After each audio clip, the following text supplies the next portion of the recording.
Ew, what's up? What's up? What's happening? I'm finally doing another stream after what, like 10 years of not doing anything and slacking and not doing a good job with keeping up with all of my grades and all of my homework and my schoolwork in general. But I will say I did really good on my recent test, so I'm just not going to say anything. I'm just going to be like, that's an excuse for me to slack on my studying in a stream format because I'm amazing. I do really good on my schoolwork. Anyways, look what I did for Halloween. I've been practicing makeup for my arm, or not for my arm, for scars. So you see that line right there? You see this bite mark on my hand. I don't know if you can see, but I did all that in pen, like black and red pen, and then also in black and red marker and purple. But guess what? It won't wash off. So I guess now I'm stuck with a bite mark on my arm and then like cuts, and it just looks like my entire left arm is severely injured from, I don't know, cuts, bruises, scars. It's looking scary. It's not looking very nice. But anyways, we're gonna be talking about anthropology modules 8 and 9 today. That was actually last week's work. I'm gonna make another stream for 10 and 11, but for now we're just gonna do 8 and 9 because I already did the little highlights in the underlines. So yeah. Okay, so module 8 is about archaeology. It's all about archaeology, and then module 9 should be the formation of state. The first farmers and the formation of states. Anyways, so what is archaeology? Archaeology studies material culture to understand past populations. So material culture is just another word for objects, like historical objects. Okay, and we have two types of culture. We have culture spelled with a capital C, and then we have culture spelled like normally, like just lowercase c. Also, look at the library. I actually haven't shown my YouTube channel the library yet, and it's what, like 8 in the morning. It's 8:45 a.m. and the sun is just starting to rise, and it's looking good. It's looking good. It's looking good. Actually, this is not really a good view to have of the library. I just have only one window, and outside looks like that. Not in a very pretty room, but it still works. It's still a room. I finally got to reserve a room to do my streams, and so I can have a little change of atmosphere, not just my boring room all the time. Anyways, capital C culture is a learned shared way of life transmitted within a particular society, and all humans have capacity for culture. And the lowercase culture is the particular set of learned phenomena, specific patterns. So I guess culture, the capital C is culture in general, like what you have like a general idea of, and I think the lowercase c is more like confined to a certain set of morals or a certain group of people. All right, and then we have note here, it says that material culture includes both artifacts and features. So what are artifacts? Artifacts are portable objects made, used, or modified by hominins. Features are non-portable remnants of hominin activities such as like walls, ditches, mounds, hearths, storage pits, burials, and such. Okay, so we're going to be examining the archaeological record. There's 4 ways to do that. So first, you got the matrix, which is not the Andrew Tate matrix, but this matrix. So it's a physical medium. So, for example, soil that surrounds, holds, and supports the remains. So it's just kind of like a little container, natural container for artifacts. Okay, and then we have association. When 2 or more objects are found in the same matrix, then you can have an association. Then we have provenance, which is a 3D location of an object within the matrix. So provenance could be like a building, for example. And context is the evaluation of what happened to an object after it enters the archaeological record. So those are 4 ways you can examine the archaeological record for you right there. Tie my shoe. Nothing going on. Anyways, we have the transformational processes that affect archaeological preservation, which are C transforms and N transforms. C transforms are cultural transforms, and N transforms are natural transforms. Basically, C transforms are cultural forces such as looting or construction. So, like, I guess man made things that can affect that area, and natural transforms are more like, animal activity, natural disaster, stuff like that. And then we have finding archaeological sites. There's 3 ways to do that. We can either interview landowners, farmers, or descendant groups. We can study historic maps, or we could just survey the geographical region, also known as a systematic examination. There's 3 types of surveys. There's pedestrian survey, which is just walking and looking for the surface remains. And then there's aerial, so you can go on planes, drones, satellites to identify crop growth patterns, stuff like that, buried remains as well. And then we got geophysical, sophisticated technology. And you just use that technology to kind of like see burial remains. I'm assuming that would be kind of like almost kind of like an X-ray type deal. All right, let's talk about excavation for a little bit. So excavation is the removal of the matrix. Oh, Andrew Tate's gonna have a field day with this one. The removal of the matrix to uncover archaeological remains. So you use 3D grid, which is also known as a datum, and a stratigraphic excavation, which means digging in layers. And also careful note taking and photo documentation and analyses.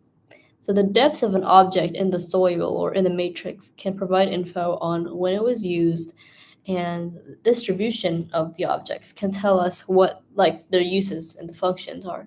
So if you find like a knife that's kind of like near a remnant of a house, you could probably like assume that maybe that knife was used for cooking. Now if you were to find that knife near a public bathhouse, you could probably be like, well, why is that knife there? Probably there was a bathhouse slaughter fiesta. I don't know.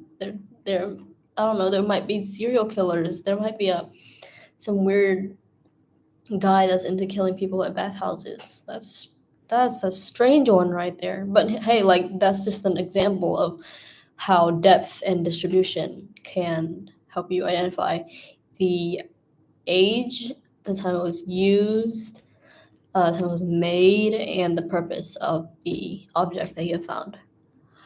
And then we have categorizing archaeological data. So you would want to do that after you excavate, I guess.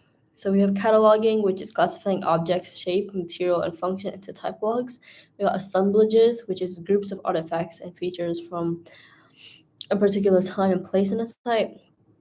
And then archaeological culture, sorry, which is made by grouping similar assemblages from many sites that are used to they're used to map similarities and differences across space, not used to represent a social group. So it's more like studies, not like, and don't draw any conclusions from that. I don't know what just happened. That sounded really loud. I think I kicked something. Anyways, cataloging is like appearances, and then assemblages are more like kind of like the function and use, I guess, groups or whatever. And then archaeological cultures are bigger assemblage groups. All right, we got 2 theories of archaeology. Got many theories in science, so you're gonna know about the theories. So first, archaeologists focus on what, like in the past, we focus on like the what of archaeology, which is reconstructing material remains. Then they focus on the when, which means reconstructing the life ways and cultures of the past people based off of reconstructing the archaeological material remains. Okay, and then now it leads to 2 theories, and they one is focused on how, and then one is focused on why. So the one that's focused on how is the processual theories, which is also known as new archaeology. And yeah, it primarily focuses on how humans adapt and explaining cultural processes that create a culture. So it uses empirical science, math, and statistics, and explore culture, how culture connects to climate change, technology, economics, and stuff like that. And then we have post-processual theories, which focus on why, which means it emphasizes human agency, which is like decisions, power of ideas and values, and use archaeological records to explore symbols, social relation, and cognition. And just like that, we're finished with Module 8. Now we're going to move on to Module 9. That took 10 minutes, so this should take about 20, I guess. Oh, 11 minutes, so it should take about 22. -2 for me yapping on about everything in the world, every unuseful thing in the world I start yapping on about. Anyways, Model 9 is about the first farmers, and so we're going to start with domestication. Yeah. So domestication is the modification of genetic makeup of a species by humans, resulting in a species transformation. Archaeologists argue that domestication of plants and animals is a form of niche construction, which is when organisms alter environmental states, thereby modifying the conditions that they and other organisms experience. So, like, I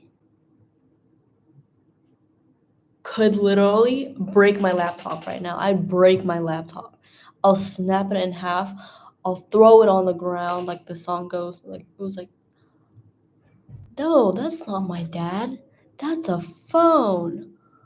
Oh, and then I threw it on the ground. That's I don't know. I don't remember that, but I like that song. It's a really nice song. Um, but yeah, I could just throw my laptop on the ground, smash it to pieces. But then now I don't have a laptop to do my streams on or my homework on, and I fail classes. Right? That's scary. But that's the type of niche construction right there. Well, I'd argue that it's niche destruction, but my point is, if I destroy my laptop at this instant, I would not have a laptop to use. And that's just an example of when organisms alter their environmental states. And so it modifies the conditions that they and other organisms experience. So it alters my experience in that I can now fail my classes pretty easily because I don't have a means of doing my homework. But it also affects others in that now somebody has to clean up the mess that I made on the floor. And probably somebody will be really traumatized by seeing me completely wreck a laptop, a perfectly fine laptop. And they might, like, they'll be like, hey, I could have used that. They could have, like, oh, why is that girl destroying something that wasn't broken? And, like, she's so privileged and spoiled that she doesn't even know her place. And now she's breaking her laptop. Like, that's just insane. Or somebody else could be like, yeah, she's out of her mind. Like, some people would care more than others. Basically, I'm just making like life hard and unnecessarily strange for everybody, including myself. So yeah, don't do that. But there's other ways where niche construction can be constructive and not destructive. But I just gave you a destructive example because it is 9 on a Thursday morning and I am not thinking positively. Okay, moving on, we have identification of domestic that's a tongue twister. Identification of domestication. And how do you identify that? So there's two types of domestication. There's plant domestication and there's animal domestication. And then yeah. So in plants you can see that they tend to be kind of like larger and they lose their natural seed dispersal systems. So like it like kind of gives us a higher yield. And grains have a tougher axis and compared to like a brittle axis in wild grains. Many domesticated species can reproduce naturally, and it requires farmers to kind of like fertilize or like kind of help with that process because they can't reproduce naturally. In animals, why am I getting a notif? Oh,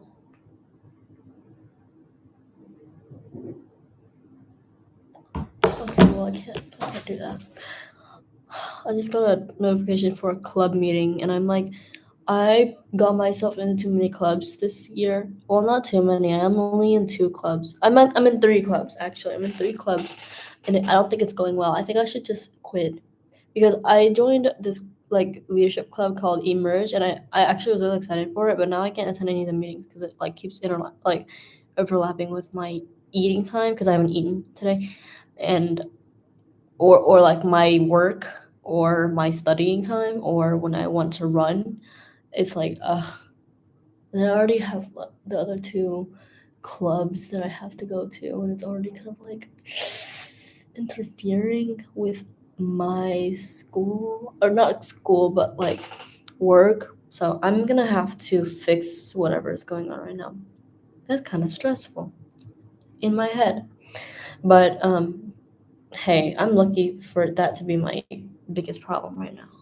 I'm sure in the future I'll have worse problems. Anyways, and animals, if they're outside of their natural range, you can tell that like if animals are naturally from this place and you see them somewhere else, probably domesticated, like dogs. Dogs be domesticated AF. They ain't start friendly. They're they're just I don't know. I can't talk. It's going fine. It's going fine. I'm just kind of jittery because it's really early morning and it's kind of cold, and I don't know what else to do. And I did this. I booked this room just to stream. I have 2 more hours. Okay, so I can probably get some work done and maybe like stream a whole bunch. Hopefully.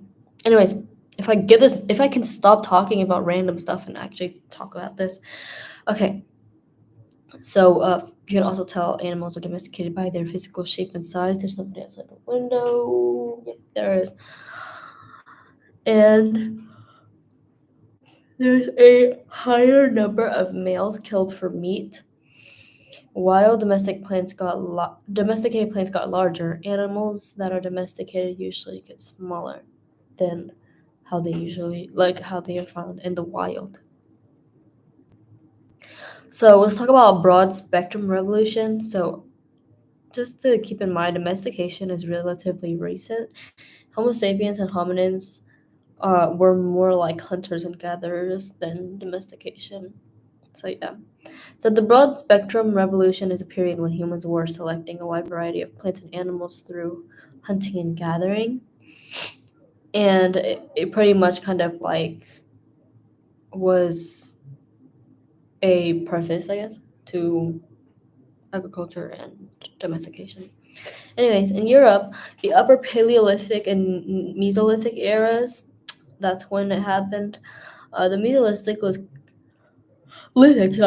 characterized by stone tool making, microliths, dugout canoes, bow and arrows, smoking meat, and dogs. Yep. In Asia, there's a ho- Homon or Jomon culture in Japan, and they use pottery to cook stews. And the oldest pottery were made by Chinese foragers before farming. Pottery in the Middle East was actually after farming. Let me see what's going on. Alright, so many things are going on. College be busy. Oh my god. I can't focus. I don't know why. Probably because I haven't eaten. Probably because I haven't gotten sleep. Or maybe because this is my like first stream in a long time, and so I'm just getting like ahead of myself. So the Neolithic or agricultural revolution is also called the New Stone Age, and it was characterized by grinding and polishing tools, and there was a growth and dependence on cultivation, use of ceramics, and sedentary life. And sedentary life, when we're talking about this one, is not like sitting in place and watching TV the whole day. That's a different type of sedentary. We move from sedentary life to the sedentary life. But when I talk about sedentary life in terms of Neolithic context, it means that like people stopped migrating everywhere. Like people stopped going from place to place. It was just they all stayed in one place, like one house, one community, one home, one population, stuff like that. So the domestication was accompanied by growing populations and new socio-political organization and changes in human health and human microbe interaction. So all of these things were effects of domestication. So yeah. The shift started in the Middle East by the start of the Holocene geological epoch. Lord knows if I know how to pronounce that. This is a long unit. Oh my gosh. Okay, anyways, we're talking about food production. So it was facilitated by climate change, drying trends, shrank the abundant wild grain, but foragers established cultivation, which helped kind of like ease that. The earliest bread was found in Jordan. Also, the storage of grains was found in Jordan. And so that's how this happened was villages formed near water sources, and then like food production began. And then these marginal zones became centers of population increase. So then it started involving the state in politics. And then, yeah.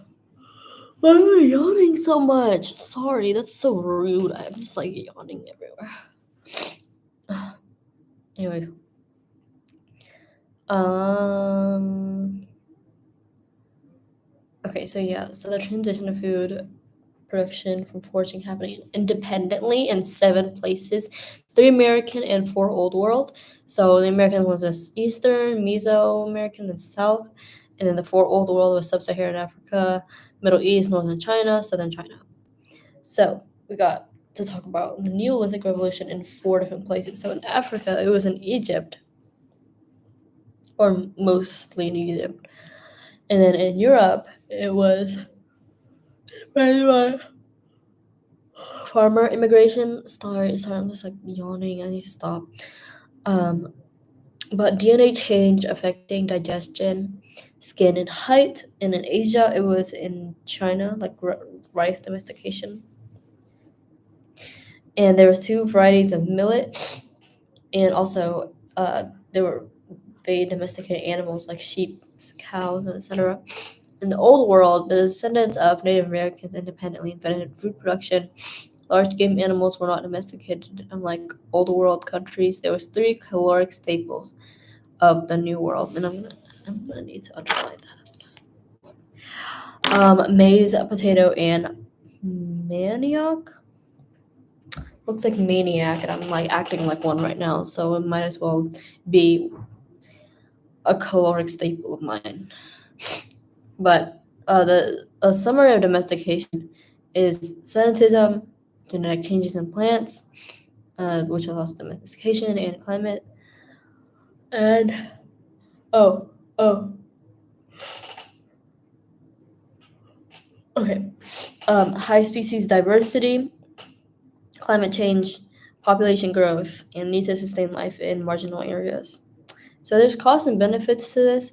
The benefit is spinning and weaving, pottery, brick making, masonry making, smelting, casting metals.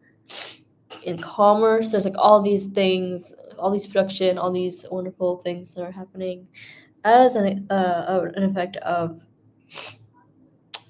domestication. But there are costs, so there's harder work, less varied diet, bigger families, with increased childcare demands and increased spread of illness, and also just environmental degradation. Sad. I don't think the environment's into that. Unlike some of y'all. Was it out of pocket? Probably. But I don't. like clothing brands don't give women pockets. Like this sweatshirt doesn't have pockets. My shorts that I'm wearing right now don't have pockets. So I mean, I think it's only right for me to be out of pocket since I don't have any pockets. I will start being in pocket once the clothing companies decide to give women pockets because we actually use them. Like we have so many things to put in our pockets. I would have so many things if I actually had pockets in my clothes, but I don't, and that's why I'm gonna be out of pocket. So we're like on our last section of module 10, I think. No, 9. And it's called the First Cities and States. So we're talking about state formation. Actually, this unit is so boring. Maybe that's why I'm talking so much, or like I'm talking kind of like in and out around everywhere because it's just so boring and I kind of don't like it. I'm not really interested in agriculture and state formation and. But wait until the next one. Though wait until the next unit. I'm gonna have things to say. I'm gonna have things to say because it's about languages, and you know I like languages. Okay, there's so many nerds walking by me. Why do I call them nerds? Because they're at the library at 8 a.m. in the morning. Who is at the library at 8 a.m. in the morning except for me and all the nerds? Got some fellow nerds in the house. Literally nobody's here except for the nerds. I can tell those are biomed kids. Anyways. Okay, so there's things called polities, which is political entities. There's two types of them. There's a chiefdom, which is a permanent political that has permanent. Okay, let's start over. A chiefdom has permanent political structure and hereditary leaders and social ranking. And this in states, so chiefdom and states are polities. And states have formal cultural government with social stratification and division of society into classes. And the first state was in Mesopotamia. Okay, so there's 3 ways that state can be formed. So there's regulation of hydraulic economies, example irrigation. So like control of water demands organization and leadership. So that's why it kind of like led to that. There's regional trade, which is networks emerging from strategic locations. And then there's population increase, war, and circumscription, which defines boundaries for the land that each state could have control over. So these 3 explain why states rise, but they are not necessary nor sufficient to explain all states and the rise of like every single state. 2 key aspects are control over resources and social stratification, management by state machinery. That's 3, but I guess like those 2 led to management by state machinery. I don't know. I need a tissue because my nose be running. We got 6 attributes of states. We got control of a specific regional territory, productive agri-economies, which supports dense populations, use of tribute and tax to accumulate resources at a central place to support specialists, stratification into social classes with the most of the population being commoners, imposing public buildings and monumental architecture, and some form of record-keeping system. So there, we're going to talk about state formation in the Middle East. I wrote it down in my notes as state formation in the me, and I was like, in the me? What are you talking about? Me? I have state formation?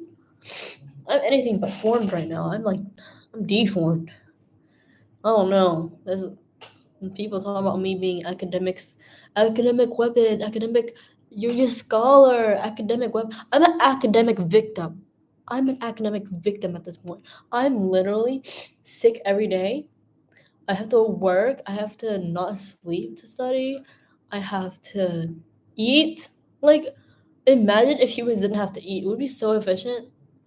Well, I don't know. Like if we didn't have to eat, we would save so much time. If we didn't have to sleep, we'd save so much time. How about let's keep up the eating, but like I don't need to sleep, bro. I wish I didn't need to sleep. That's just not right. That can't be right, you know.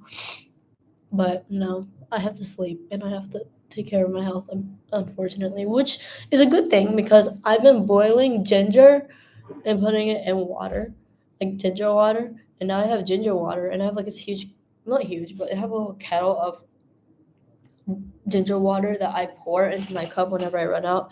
Whenever I'm at school, I don't use ginger water because I drink all of it, but I just like refill from the water fountains or like the water stations or whatever. But when I'm home, I'll be drinking that ginger water, and you're like, that's gross. Actually, I started to like it. I'm starting to like it. It had health benefits, and it even tastes healthy. And it's like,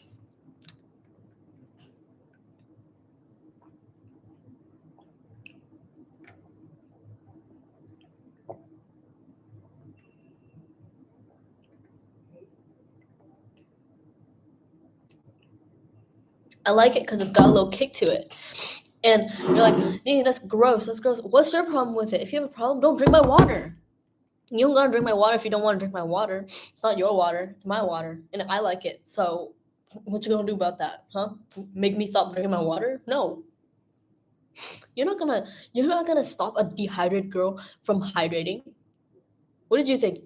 I'm not gonna want to drink my ginger water? Goodness gracious.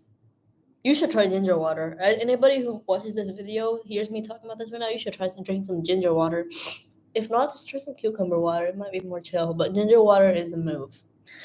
Ginger water is gonna be a new trend, I'm pretty sure. Not now, but in the future. Mark my words, ginger water is gonna be hot. But just know that you heard it here first. I did it first. I'm the original hot girl. ITGIRL. From ATL. I'm not from ATL, but I go to ATL a lot. Anyways, we're gonna talk about the state formation and me. So we got Jericho, or I don't know. Jericho was the earliest known town, and then there's Catalhoyo. I don't know how to pronounce that, bro. Once I know how to pronounce it, I'm gonna pronounce it every day. I'm gonna say it It's gonna be the first thing I say in the morning. I'm gonna wake up, say the most complicated word you've ever seen. It's not that complicated, but I'll learn how to say it. But anyways, it was the largest Neolithic settlement. It was egalitarian. So we got some evidence. We got some evidence of urbanism. Guess what they are? Ritual centers, pottery. Oh, and then we got Halafian. I don't know how to pronounce my own handwriting. I can't read my own handwriting. Anyways, it looks like halal. I don't know, but it's a type of elite pottery. There's 3 types of chiefdoms. There's egalitarian chiefdom, which means the status depends on age, gender, and talent. So there's a lot of forging and band plus tribe organization. There's ranked chiefdoms, which is inherited status and distributed through closeness to the chief. So like chief is number 1, I guess, then chief's wife, relatives, children are number 2, and then the chief's cousin-in-laws, I guess. I don't know. It's just kind of like a little ripple effect, basically. And there's 2 types of ranked, I guess. There's type 1 ranked and type 2 ranked, I guess. Type 2 ranked. Okay, so chiefdoms are type 2 ranked. Type 1 ranked is independent, I guess. But just know that chiefdoms are type 2 ranked. I don't know if I should. It's important. But anyways, stratified is also another type of chiefdom, and it's based off of inherited status, sharp distinction between classes, common with agriculture, and society organized into states. All right, we got a rise of the state. It's rising now. It's not just forming, it's rising. So there's travel and trade expansion as well as writing and temples. So like cuneiform in Iraq, the first city was Uruk, I guess. And also there was the Iron Age arising from smelting, which is like producing pure metal from ore. And then there was also Bronze Age arising from bronze making, which is like metallurgy. And then after that, secular authority replaced temple rule. Like I said before, it was writing in temples, but now it's secular authority because, yeah. So secular authority became temple. Secular authority replaced temple rule. Land became private property, and then well-defined class structure emerged. And then urban life established among different places. So there's the Tigris on Euphrates in Mesopotamia, the Nile in Egypt, the Indus and Ganges in India and Pakistan, and the Yellow River in China. And it was in the Shang Dynasty. Shang! Oh my gosh. I was like, if I had a best friend, well, I do have a best friend, she don't live here. If I had a best friend, I would want to dress up as Mulan and Shang. And I don't care who's gonna be Mulan, who's gonna be Shang, but I'd be so down. I'd be a really hot Shang. I'd be a pretty Mulan, but I'd be a hot Shang, not gonna lie. I'm actually too short for that, so I probably would have to be Mulan. But I don't care. I'll be on stilts. I'll be Shang for a day. Oh, the only reason why I say this is because it's about to be Halloween. I'm not gonna actually dress up as Mulan and Shang on a regular day. But then again, I did dress up as a avocado on a regular day, so I don't know what's up with me. Anyways, the state foundation in Mesopotamia. There were early ritual centers in Olmec. The first Mesopotamian state was Zapotec, and it was formed by warfare. Teotihuacan and Tikal. They had a lot of complex architecture. Oh, Teotihuacan. I don't know how to say that. That's Aztec, bro. And it has complex architecture. And Tikal is Mayan, and it has widespread trade with a widespread trade network. And then Tenochtitlan was a Aztec city, and it manufactured and distributed luxury goods. Okay, now the state has formed. The state has risen like Jesus, but it didn't die in the first place. But now the state is falling. And no, it's not falling for Riz or anything like that. It's falling because one of these six: the warfare, invasion, and disease, famine, prolonged drought, and environmental degradation. You don't see Riz anywhere in that list, do you? Yeah. States don't fall for that. States don't collapse due to Riz. They collapse due to serious world stuff. Unlike me, I don't collapse to warfare, invasion, disease, famine, prolonged drought, and environmental degradation. Heck, there's a war going right now, and I'm fighting. I want to fight in the war. Well, I don't actually want to fight in the war, but I want to help out as much as I can, which is why I'm gonna call my friend to like kind of find out more information about that because I don't really know and I don't want to be like misinformed or anything. And invasion? Nah, bro, you invade my house, I'll chuck you. I'll body you. You don't want to invade me. You don't want to invade my house. I got a shotgun. Oh, actually, but I have other things. Other guns, other things. I have my ginger water. Huh? Yeah. How you gonna invade my home? How you gonna invade my home when I can force you to drink ginger water? You don't want to invade my home, get caught, have me rope you up, and then force ginger water down your throat, do you? I don't think so. I mean, like, even if you like ginger water, I'll like force boiling ginger water down your throat. See, like, you're gonna invade my house. I'm gonna invade your throat. I'm gonna boil some ginger water. I'm gonna make you swallow the ginger clumps whole and put the boiling water down your throat. It's gonna hurt you, but I like in my defense, you literally invaded my house. Like you broke down my system. You broke down my door, and I'm gonna break down your throat lining. That's an eye for an eye. Actually, I don't even think that's an eye for an eye because I could break into your house as well, but I decided not to, and I wanted to help you be healthy. So that's why I'm gonna pour boiling ginger water down your throat if you invade my house. So that's not gonna make me collapse at all. Oh, and disease. Let's talk about some disease over here. I'm sniffling right now. I literally just had strep like the other month. I'm pretty much sick again. I'm sick every single week. And guess what? I'm still studying. I'm still pushing. I'm still going on. Sorry, I'm like giving this really passionate speech, and everybody that's walking by my room is like staring at me. Anyways, I don't care. I don't care. Y'all don't look at me. Y'all don't look at me. Anyways, famine. Guess what? I don't care about no famine. I just literally haven't eaten for the past 24 hours. Wait, that is actually true. No. Well, if I wait till like 12, that'll be true. Anyways, I literally haven't eaten today and I'm starving and I'm still studying. So, what's going to stop me? Prolonged drought? I will say prolonged drought. I actually okay. So the reason why I drink water is because I literally starve myself, and well, not starve myself. I thirst myself. Like before this year, before sophomore year of college, I didn't drink any water at all. High school, I didn't drink any water at all. No, and it didn't have any effect on my skin. Literally, my skin stayed the same. I didn't have acne. I didn't have anything. Well, I didn't have acne in high school, but I'm saying like last year, my skin was fine. I don't know. I don't know why it just doesn't.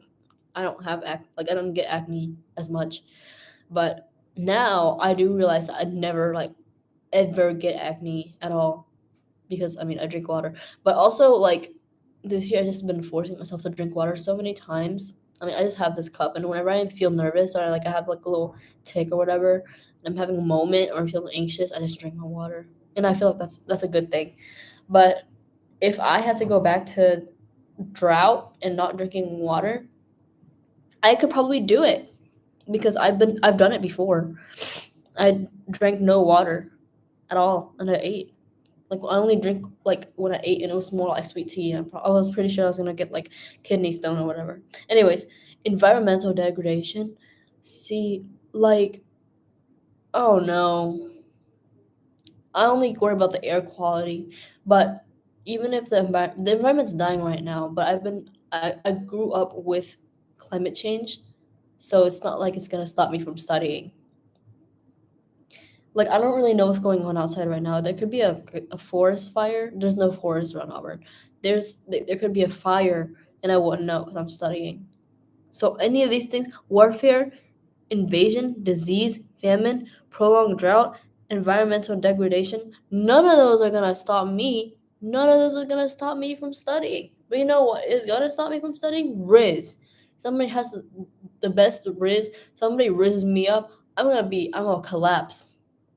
That's how weak I am. But I don't know.